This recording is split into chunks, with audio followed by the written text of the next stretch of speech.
آج بالکل حویلی لکھا کے حلقہ این اے 138 اور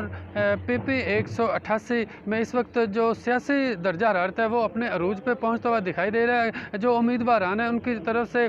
سیاسی کیمپین کا سلسلہ بھی جو ہے وہ جاری ہے اور ووٹرز کو اپنی طرف مائل کرنے کی کوششیں بروئے کار لائی جا رہی ہیں۔ میں آپ کو بتاتا چلوں کہ حویلی لکھا میں بھاری اکثریت رکھنے والا جو ووٹ بینک ہے اس نے جو ہے وہ یکسر ایک سیاسی صورتحال جو ہے وہ اس کو تبدیل کر کے رکھ دیا ہے۔ دیوان برادران جو ہے وہ انہوں نے مکمل طور پہ اس وقت مسلم لیگ نواز کے جو امیدوار ہیں جس میں محمد معین وٹو وہ نیشنل اسمبلی کی سیٹ پہ جو ہے وہ اس وقت کنٹیسٹ کر رہے ہیں، اور ساتھ ہی ساتھ نور الامین ناصر وٹو جو کہ صوبائی سیٹ پہ جو ہے وہ مقابلے میں اس وقت موجود ہیں، تو ان کی حمایت کا جو ہے وہ غیر مشروط حمایت کا جو ہے وہ انہوں نے مکمل طور پہ اعلان جو ہے وہ کر دیا ہے، جس کے بعد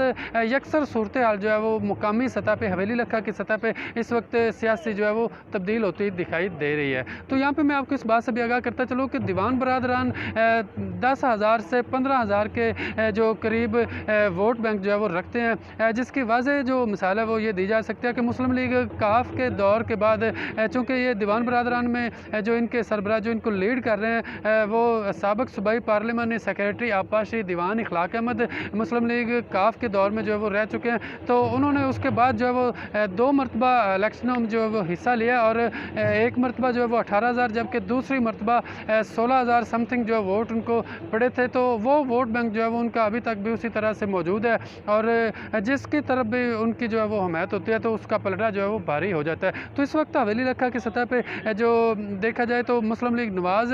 کے جو امیدواران ہیں ان کی واضح برتری جو اس وقت دکھائی دے رہی ہے ان کی شمولیت کے بعد۔